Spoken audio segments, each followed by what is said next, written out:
A gente vai até o sul do país. A polícia de Porto Alegre investiga uma mulher suspeita de matar uma gestante para poder ficar com o neném. Isadora Aires, nos conte tudo, por favor. Bom dia. Bom dia para você, Elisa. Bom dia para todo mundo que nos acompanha. Eu peço atenção, inclusive, dos telespectadores, porque o que a gente está falando aqui é um caso muito complexo, um caso daqueles que embrulha o estômago. Como isso aconteceu? Essa mulher foi presa preventivamente na manhã de hoje aqui em Porto Alegre. De acordo com a delegada responsável pelo caso, delegada plantonista que estava trabalhando nessa madrugada, que foi quando o crime foi descoberto, a suspeita é de que a mulher tenha assassinado a vítima, que se chamava Paula, com o objetivo mesmo de fingir que ela era a mãe do bebê que a Paula carregava então na barriga. Vamos começar do início. Na segunda-feira à noite, a família da Paula, que estava grávida, reportou o desaparecimento dela. Foi reportado esse desaparecimento para a polícia, mas ainda não se sabia onde ela estava. Nesse mesmo dia, a vítima tinha ido até a casa da suspeita com a promessa de doação de um carrinho de bebê. E aí, a família da Paula morava no mesmo condomínio da suspeita e a Paula morava perto. Então, é como se uma outra pessoa tivesse passado, visto, né, que ela estava grávida e falado: eu tenho um carrinho de bebê, vem até a minha casa, então para que essa doação seja feita. A Paula foi até a casa dela e desde então estava desaparecida. Aí, ontem à noite, um hospital chamado Grupo Hospitalar Conceição, que fica aqui em Porto Alegre, entrou em contato com a polícia. Por quê? Porque uma mulher teria chegado no hospital, teria dito que estava em trabalho de parto, que havia ganhado, né, o bebê, havia tido o bebê e teria passado por exames. Quando ela passou por esses exames, a polícia compreendeu que não tinha possibilidade de ela ter estado grávida recentemente, como ela havia afirmado então que tinha acabado de ter um bebê. E aí, a partir disso, então, a polícia foi chamada. Ligando esses dois casos, a polícia foi até a casa, então, da suspeita, levada inclusive pelo marido dela, e aí sim encontrou o corpo da Paula. O corpo dela estava enrolado em cobertores e sacos plásticos embaixo da cama da suspeita. O restante do quarto já tinha sido todo limpo, que indica inclusive que a suspeita tentou, né, apagar vestígios do crime, e na sala estava onde a suspeita teria fingido que teria ganhado o bebê. A Paula estava com 2 lesões no corpo, na verdade 3 lesões no corpo, 2 lesões na cabeça e 1 lesão no abdômen, por onde o corpo do bebê foi retirado. De acordo com a polícia, a demora na retirada do bebê pode ter causado, inclusive, a morte do feto, que também morreu no local. Ainda não se sabe qual foi o instrumento utilizado para matar a vítima.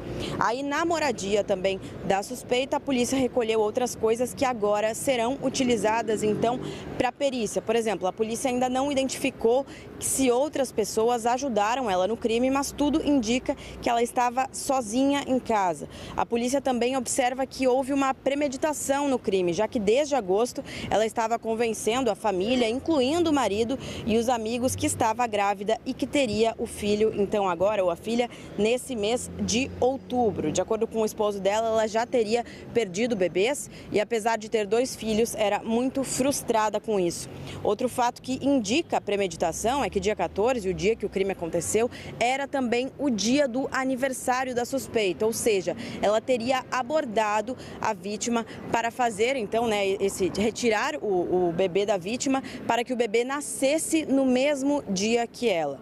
A amizade entre a vítima e a suspeita era recente e a família da Paula desconhecia a proximidade, então, dessa amizade, o que é outro fato que indica essa premeditação para a Polícia Civil, que, claro, vai seguir investigando o caso, Elisa. Olha, Isadora, creio que é um dos casos mais bárbaros que você já contou pra gente aqui nesse jornal. Tanto que, assim, todos os pontos, se eu quisesse te fazer alguma pergunta, e você o explicou muito bem, inacreditável esse tipo de história. Então, essa mulher que é suspeita de ter matado, que a polícia depois fez um exame constatando que ela não estava gestante, chegou no hospital mentindo, dizendo que o filho era dela, mas que não estava gestante e que teria matado. Ela chamou a gestante na casa dizendo que queria doar um carrinho, ou seja, ia fazer um ato ali de amor para essa gestante. Aí ela mata a mãe dessa criança e ela mesma, então, retirou o filho, o neném de dentro dela, da gestante que morreu. Isso mesmo, Elisa, é isso pelo menos que indica a investigação até o momento, já que a vítima tinha 2 lesões na cabeça e uma no abdômen, que seria, então, esse corte que teria sido feito para retirada do bebê. De acordo com o médico, né, que participou da perícia, é claro que esse corte tinha sido feito sem nenhum tipo de cuidado. Essa mulher tinha como profissão cozinheira, ela era atualmente dona de casa, ela não tinha conhecimento técnico para executar, né, essa manobra, fazer essa espécie de cirurgia. E aí, o que a perícia acredita também é que o bebê acabou morrendo nessa retirada, na retirada do bebê do corpo da mãe, porque a mãe já estava morta e aí, como essa retirada deve ter demorado, o bebê ficou, né, sem a capacidade de sobreviver ali, sem a alimentação, né, sem a nutrição que viria da mãe que já estava morta e também acabou morrendo. Foi aí que mesmo assim, mesmo tendo percebido que o bebê tinha morrido, ela fez essa simulação de um trabalho de parto na sala de casa. Aí chamou uma vizinha, pediu por socorro e aí o SAMU, claro, chegou no local, o marido dela chegou no local e aí ela foi encaminhada para o hospital, então ela e o bebê que já estava falecido. E aí, claro, o hospital foi tentar entender o que tinha acontecido, claro, né? Caso o bebê tivesse nascido morto realmente dela, o hospital foi tentar entender o que tinha acontecido. Depois de ela recusar bastante, aí sim o hospital, os médicos, a equipe médica conseguiu fazer alguns exames nela e aí foi constatado que ela realmente não tinha como ter estado grávida no momento recente, ou seja, a partir disso a polícia começou a investigação. Isadora, e a gestante que estava morta debaixo da cama enquanto as equipes chegaram. Olha, uma barbaridade inacreditável. Isadora Aires conversando com a gente ao vivo do sul do país. Clarissa, um negócio socorro, né? Socorro. Como anda a nossa, né? A nossa saúde mental, o que acontece com a gente.